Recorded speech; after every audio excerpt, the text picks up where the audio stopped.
Olá pessoal, tudo bem? No tabuleiro, a nossa tão querida Najdorf de negras agora, tá? Nós tivemos aí comentário no canal para a gente voltar a fazer mais vídeos de negras, mostrando aí como aproveitar os deslizes das brancas e enfim, todas essas questões. Bom pessoal, nós fizemos uma enquete no canal, eu solicito ali o, o voto de vocês para qual vídeo, qual linha de vídeo vocês gostam mais, né? Se é mostrar a partida de grandes campeões mundiais, se é de grande mestre brasileiro, se são grandes jogadores do passado, do presente, ou se são partidas mais leves, assim, de internet, partidas amadoras, de blitz, tá? Vai lá, faz a tua votação, deixa o teu comentário para a gente poder focar. Essa partida aqui é uma partida amadora de internet, tá? Jogada em 2020 no Lichess, tá? E não é blitz não, é clássica, é tempo clássico, tá? Meia hora, partida de meia hora, tá?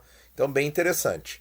Então vamos ver aqui a evolução desde o começo, E4, C5, cavalo F3, D6, D4, C por D4, cavalo D4, cavalo F6, cavalo C3, A6, Najdorf no tabuleiro, bispo G5, a linha mais agressiva, E6, F4, linhas clássicas, bispo E7, linha clássica, padrão, dama F3, dama C7, tudo certinho, roque na ala da dama, cavalo de BD7, tudo teoria, pessoal.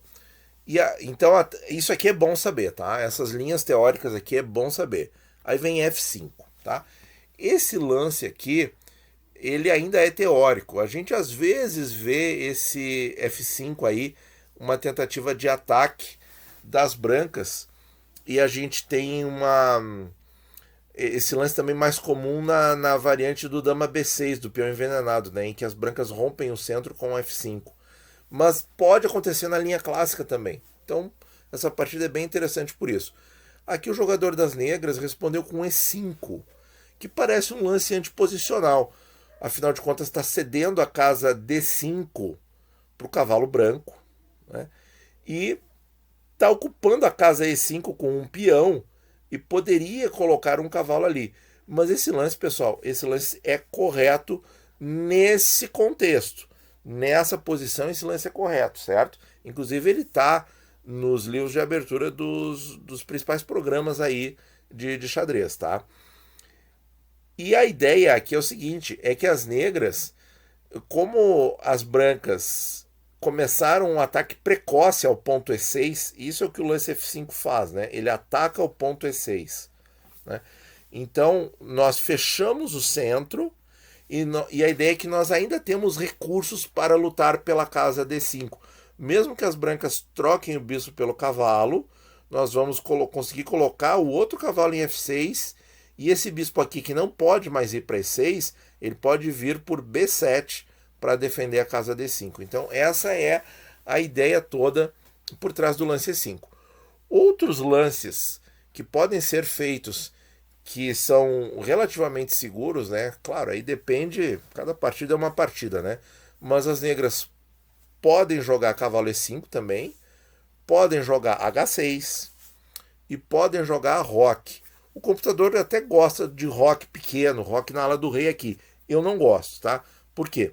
Porque eu acho que é interessante esse rei ficar no centro nesse momento, porque ele traz mais flexibilidade, certo? Você pode inclusive ficar no centro ou rocar na ala da dama, tá? Mesmo depois de jogar B5 ou B6, vai vir o bispo para B7 e pode rocar na ala da dama, inclusive. Mas é lento, tá? Rocar na ala da dama é um plano lento, tá? Isso aí também tem que ser dito aqui. Então jogou E5 e as brancas têm um problema para resolver agora. O que fazer com o cavalo de D4? Então, por isso que esse E5 também é um ataque meio questionável, porque proporciona para as negras já expulsar esse cavalo poderoso do centro das brancas, né? Diferente, vamos fazer um lance nada aqui só para ilustrar, nem passei isso aqui no computador, tá, pessoal? Vejam aqui, ó, que a diferença dessa posição para a posição que vai ficar depois do E5, quando o centro fica fechado, é que aqui as brancas pelo menos vão ter a coluna D semi-aberta, né? Vão ter a coluna D semi-aberta. E como acontece na partida, essa coluna não está aberta. Então, E5, cavalo B3, então recuou, e agora deu um tempo para as negras. Vejam que deu um tempo. Vejam que a casa D5 está segura ainda. Eu posso jogar cavalo B6, se necessário, certo? Então, como assim, como no momento atual, nós não temos nenhuma preocupação grave no ponto de vista das negras, e o rei está seguro em tese no centro, é hora de fazer o quê? Contra-ataque. Montar o contra-ataque, já que a gente conseguiu ganhar esse tempo precioso com o recuo do cavalo. E aqui é B5, pessoal. B5 é o melhor lance, certo? Veio G4, e o computador prefere frear um pouco o contra-ataque das negras com A3, porque a ideia do B5, pessoal, quase sempre é B4, certo? Quase sempre é B4. Não imediatamente, mas é um lance que fica na manga para a gente afastar esse cavalo que defende o peão de E4 e que está cobrindo a coluna C, onde está o rei branco. Isso é bem importante nesse momento a gente já começar a ter essa noção. Vocês vão ver em seguidinha na partida. Veio G4. Agora o computador dá o seguinte, pessoal. Bom, o jogador das brancas fez bispo B7, que é um lance muito natural, um lance muito tranquilo na minha visão, porque agora a gente consegue já 2 ataques em cima do ponto E4 contra 2 defesas, então ainda a defesa ganha, né? Quando o número de atacantes é igual ao número de defensores, a defesa ganha no xadrez. Mas a gente tem o B4 para mandar esse cavalo embora. E aí ficaria só a dama defendendo o peão de E4, e aí ele cai. Então bispo B7, para mim, é um lance super natural, super lógico, inclusive, né? E, eventualmente, se as brancas tivessem algum ataque, as negras poderiam até rocar na ala da dama. O computador prefere B4, e aí ele dá bispo por F6 e cavalo por F6. Tá? Ele dá essa linha aí para continuar o jogo. Bem, esse bispo aqui, depois a gente vai ver o lance das brancas, esse bispo ele acaba sendo quase sempre trocado pelo cavalo com a ideia de minar os recursos para a segurança da casa D5, né? E aí o lance lógico aqui de continuidade é G5 para justamente tirar o cavalo dali e as negras perderem o controle da casa D5, tá? Muito bem. Então, o que aconteceu aqui? As brancas jogaram G4, as negras jogaram bispo B7, e aí já temos mais uma peça controlando o D5, né? E veio bispo E3.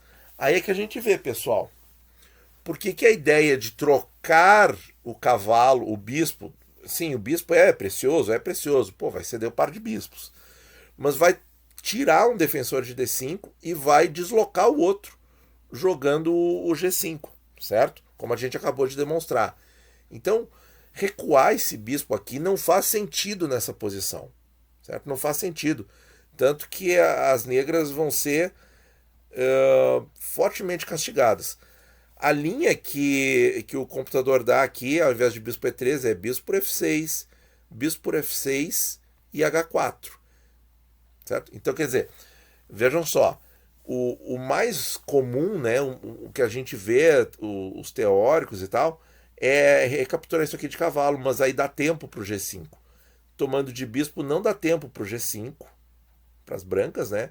E aí eles têm que fazer o H4 para poder jogar o G5. É a ideia das brancas jogar o G5 aqui para desorganizar aqui o nosso campo, tá? Então, bispo E3, lance que interroga, tá? Lance que interroga na posição. Esse conceito aqui é muito importante, porque vocês sabem que a siciliana muitas vezes é uma corrida, né? As negras atacando no flanco dama, aonde está o rei, e as negras atacando no flanco do rei, e o rei em geral vai estar no centro ou aqui, né? Às vezes está na ala da dama, Então a ideia vira uma corrida em que quem chegar primeiro no rei adversário ganha, tá?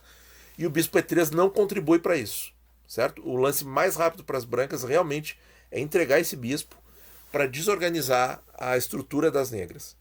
Certo, pessoal? Então esse conceitinho aí é importante. E agora nós temos um momento crítico da posição, que agora as negras têm um lance muito forte à sua disposição. Eu quero que você dê uma pausa e tente descobrir o lance. Bom, pessoal, esse lance a gente não comentou muito até agora, porque justamente a gente, se você conseguiu descobrir esse lance, ou mesmo que você não tenha conseguido, agora ele vai fazer um impacto muito forte na sua mente, porque é um dos temas centrais da defesa siciliana, é o contra-ataque pela coluna C. Então, torre C8, ponto de exclamação, certo? Lance forte na posição. Porque se vocês conseguem perceber, nós tirando esse cavalo de jogo, o que fica na posição? Dama por C2 com checkmate, pessoal. E nós temos um lancezinho aqui, ó, já esperando para expulsar o cavalo. Certo? Então, torre C8, lance muito importante. Agora as brancas jogam no desespero o A3 para impedir B4, mas como eu acabei de mostrar para vocês, se tirar esse cavalo aqui leva mate, certo? Então esse cavalo ele não está mais protegendo o peão de E4. Ele está aqui somente fazendo o seu bloqueio físico para o checkmate. Entendem? Mas ele não tem, porque se ele sai da casa, ele permite o checkmate, ó. Tá vendo? Se ele joga aqui, ele permite o checkmate. Vamos cancelar isso aqui. Às vezes o chess base tem essas dificuldades aí. Então o A3, na verdade, ele protege contra uma ameaça que era o B4, mas não contra a ameaça de captura em E4. Entendeu, pessoal? Então essas coisas para pensar na hora na partida é muito importante. E aí pode dar uma pausa, agora ficou fácil, para tentar descobrir o próximo lance das negras. Aí, pessoal, fácil, cavalo por E4. Cavalo por E4, contundente. Contundente, certo? Tá ameaçando descoberto na dama, o bispo faz raio-x na dama e na torre, certo? Se tirar o cavalo, leva mate. E aqui, no lance 14, as brancas abandonaram, porque não tem mais jogo. Aqui acabou, certo? As brancas estão muito perdidas, muito perdidas. Então, pessoal, vejam só que partida instrutiva na nossa visão. Partida de internet, de clube, tá? Como, assim, jargão, né? Partida de clube. Então, depois do torre C8, pessoal, qual é a solução para as brancas, tá? Já que o A3 não é uma resposta parcial, né? Porque só defende contra o B4, mas não defende contra a captura em E4. Dê uma pensada aí, o que as brancas poderiam fazer para defender a posição melhor? O computador dá dama G2, olha aqui, ó, defendendo o ponto C2, certo? Defende o ponto C2, mas quem que está com a iniciativa na posição? As negras, certo? Me ocorreu um outro lance agora, só olhando capivaristicamente para a posição. Por que não bispo D3? Por que o computador não deu esse lance? Eu vou ligar aqui o nosso computador para dar a nossa engine aqui para dar uma respondida para vocês sem falar tanta capivarice. Bom, o computador não gosta de bispo D3 por causa da seguinte sequência: B4. E aí vejam que se a branca não vai para o centro, vem para o lado, as negras fazem o lance libertador da siciliana, que é um lance teórico, né? D5, né? Sempre que puder fazer com o melhor preparo possível, faça esse lance, que liberta a posição, né? E olha só, vai abrir todas as linhas de contra-ataque para as negras, né? Então as brancas são obrigadas a jogar praticamente cavalo D5 aqui.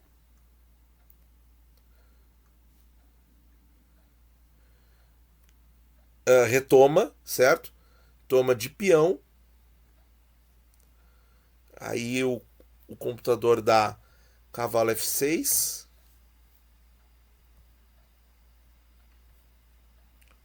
G5. E cavalo por D5 com vantagem para as negras. Dá para ver, né? As negras têm o par de bispos, o rei está seguro, o rei das brancas é que está mais vulnerável. Nós estamos ameaçando diversos descobertos em cima da dama e da torre, que ainda estão em raio-x para o bispo de B7. E nós temos uma massa de peões no centro. Tá? E as brancas não têm peões no centro. Isso aqui, para o final, em geral, é vantagem praticamente decisiva. Então, pessoal, gostei muito dessa partida, achei bastante instrutiva, certo? Porque são pequenos conceitos aqui, deixa eu desligar a engine. São pequenos conceitos que a gente absorve aqui, certo? Que a posição pede, né, certas coisas. Então, por exemplo, nessa posição, a posição pede a troca do bispo pelo cavalo por parte das brancas. A posição pede um contra-ataque rápido das negras na ala da dama, certo? Esse bispo em B7 ficou muito bem posicionado nessa partida, ajudando a segurar a casa D5, e o contra-ataque pela coluna C, que foi o fator decisivo aqui, certo? Porque agora esse cavalo ficou completamente disfuncional e ele tem que ficar aqui fisicamente, senão leva mate. E foi aí que a partida foi decisiva, num contragolpe tático muito forte. Tá certo, pessoal? Muito obrigado por ouvir. Bons jogos a todos.